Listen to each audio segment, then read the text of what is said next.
Claire is a lady with albinism. She has managed to battle challenges that naturally come with it. Claire is now a degree holder, a mother, and a wife. Next on the show, we shall meet Claire. When Claire was born, there were no ululations for the newborn child, no smiles of joy from proud parents. The baby was rejected by its parents and hidden far away at her great-grandmother's place. Claire was born an albino.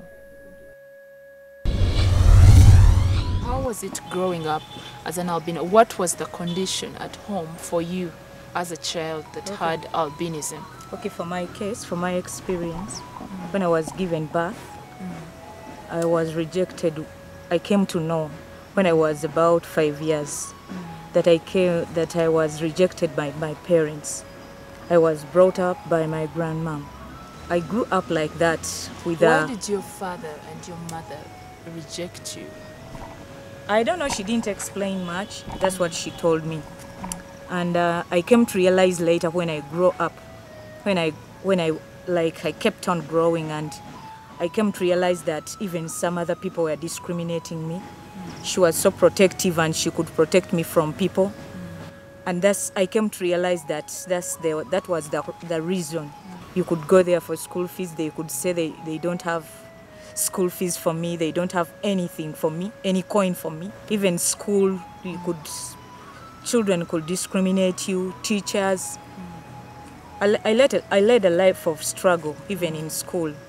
It was all discrimination and stigma. How do you get from being a victim of such a serious trend of, discrimination to being a degree holder? How do you go through life? I kept on strengthening myself. Like I could see the few people who could accept me, the few teachers, the few students who could accept me like that.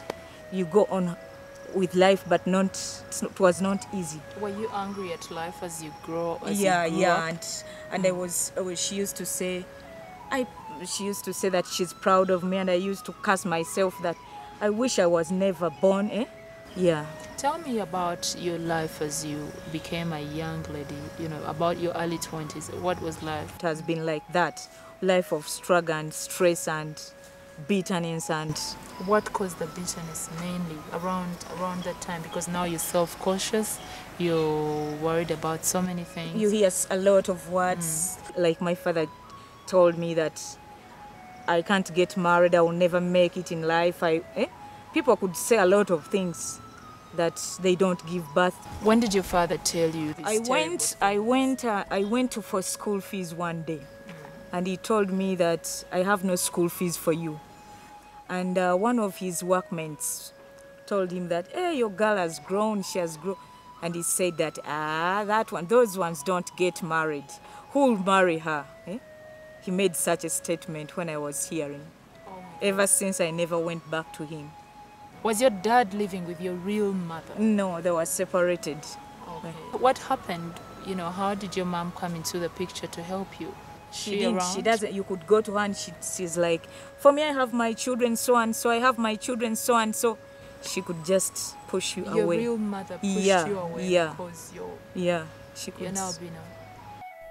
With a heart filled with bitterness at her parents' rejection, Claire grew up battling stigmatization. This situation was compounded when in adulthood she was ready to date and start a family. Before you met your husband, did you date? Yeah, of course. Okay. Was dating easy for you? Did you think he would ever commit to anybody? It was not easy because he had a lot of words. People could come to him that those people don't get married. You marry an albino, you run mad. A lot of things, they told him a lot of stuff. But he could come back and tell me. The more they talked a lot of things, the more he loved me. The words actually made him fall more in love with you. Do you think he married you because he felt sorry for you? He loved me and yet he felt sorry. How many children do you have, Claire? 4. You have 4 children? 3 girls and 1 boy. Does any of your children have this genetic trait of albinism? No, my children are normal. When you got married to your husband, What were the circumstances? What was the reaction of his parents, his sisters, his friends? What was going on? The reaction was the same, still stigma. His mom said, among all the women, you've chosen to marry this one. That's her statement. He said yes. Getting married may have been a major victory for Claire, but she has had to face the bitter truth. The flower of her birth has spread its tentacles to the next generation. Claire's children are suffering the consequences of having an albino mother. So, has this affected your children in any way? Yeah, it has. How? Like in school. Like there was some school which I will not mention. We took the children to that school after knowing that the mother of the children is an albino. They started discriminating the children, and it affected their performance. So why were they being discriminated? I don't know, because I think maybe because of the bad concept people have about albinism. So what I do is to avoid going to that school so that they don't get to know that the mother of these children has got albinism. It hurts and it's bad, but I sacrifice for the good and for the benefit of those children. You know, how long do you plan to, I don't know, stay away from them just to protect them? To do it until they finish school, because I don't want them to lose their future because of me, and I don't want the torture I've gone through to experience the same torture the mother has gone through. It's hurting, it's not easy, you feel bitter, you feel it's worthless to live. How is your personal relationship with your husband, just you and him? The relationship is good, because for him he understands better, and he hears a lot of words, and it's like he bears everything and comes back and tell you, whoever has told him something, that for you, you will not bury her, she's going to disappear. The more you stay with her, you are going to run mad. That is going to run mad because he has married an albino. That is very remarkable of him. Does he have another wife or other wives? Yeah, he doesn't. What is that one moment that broke you down, that you remember somebody did something to you because you're an albino and you will just never forget it? There have been hurting moments. It's not one. It's not one? Yeah, it has Tell been. me about a couple of them. You enter the taxi, some people get out because an albino. The seat will annoy you. The seat will annoy you. Someone walks away. You enter church. Someone gets up and move away. In church? Another one is whereby my father tried to disorganize my wedding. The introduction and the wedding, he stopped everything. He made chaos that those people don't get married. It was so hurting. Was the introduction at his home? No, it was not. It was at the uncle's place. How do you feel about the fact that, this is something that has not happened in one day? You've grown up without getting love from the people who was ordinarily supposed to love you. How do you feel about that? I feel so bad, and one day I told him after all those incidences, when when the late grandmother had died, and tried to call me and tried to confront me that the one you've been proud of is now dead. And I was so bitter with him. I moved away, I walked away. Claire, what scares you about your future? What worries you most?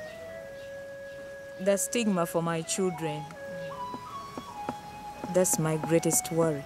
The stigma for my children. I don't want people to know that I'm the mother of those children, so that they are protected from the community. If parents are going to abandon children, first of all, it's a crime. Second of all, it is not good. It's hurting. It's very, very, very painful.